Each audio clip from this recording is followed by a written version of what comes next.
Everyone on YouTube tells you, master these 10 keyboard shortcuts and you shall be an expert to PowerPoint. This video ain't that. Today, we're gonna bust 5 actual effective ways to build a powerful presentation that will sell you $1 million. Let's get started. Rule number 1, include a dependent in your title. Suppose we're doing a presentation for the CEO of Michael Donuts on how to increase revenue in 2025. Instead of writing a generic analysis title such as portfolio analysis, first, you want to include a point of view and a direct sales motion in the title. In this case, by looking at the chart, we will notice that the breakfast sector saw an average of 600% increase in revenue over the past 3 years. So, if we want to suggest the company leader to focus on its breakfast market in 2025, the headline can be Michael Donuts' success depends on expanding its breakfast market and strengthening its marketing efforts. The key is to include a dependent in the title that drives the sales motion. Then we can later support it with data such as the breakfast market saw an average 600% increase in revenue. The average breakfast customer wait time has increased from 5 minutes to 17 minutes, which decreases customer satisfaction. Michael Donuts' failure to expansion could lead to rise in emerging breakfast competitors. Tip number 2, proofread ahead of your time with your colleagues. I'm good. I've done plenty of slides. No need, no time, no problem. Okay. First, introducing a different person's perspective to critique your slide isn't inviting people to say your baby is ugly. Take the last example. As solid as this slide sounds, the client isn't just going to say, hey, this sounds like a great idea. Let me throw in another $1 million. Let's make some breakfast burritos. There will be objections, like why are we spending money on this? It's already growing.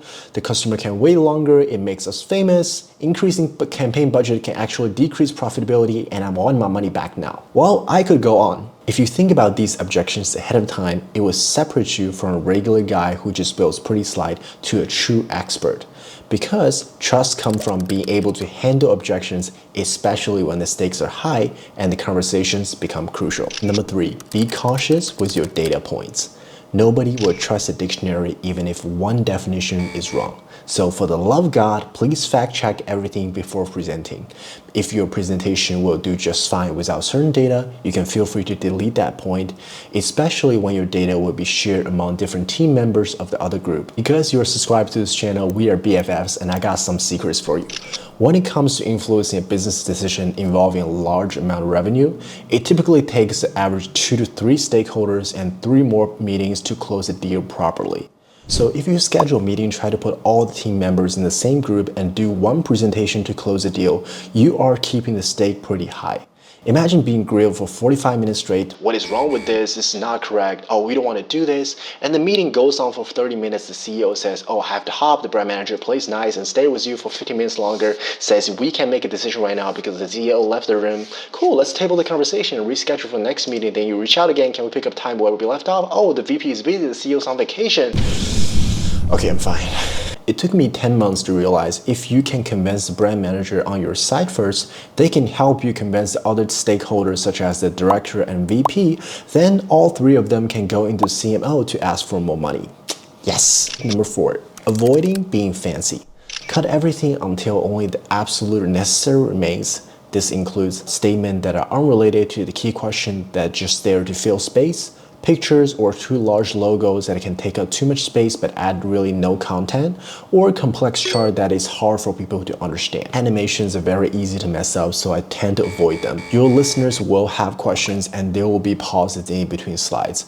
And animation can disrupt the pace, especially when your listener needs to say, hey, can we go back a few slides? I need to see this. So fancy elements like that can lead the conversation to a non-productive end, and everything you say will be held against you. Tip number 5. Warm up your crowd before presenting. The goal is to get everybody comfortable talking at the beginning of the slide so they're more likely to engage with you later. Although it sounds boring, it actually works. Talking about the weather or express genuine interest in everybody's weekend and being generous with small talks. Because nobody wants to listen to a bot that just says, hey, here's the agenda, let's dive right in. You ever wonder why salespeople spend a ton of time socializing with executives in restaurants and bars? Because when pushing a large sales motion, you need to create a relaxed atmosphere. If the listener does not like you or trust you, they're going to get defensive and points out unnecessary things can block your motion. So that is it for today's video. Follow Yah That James on more tips about career, money, and productivity. I will see you in the next video.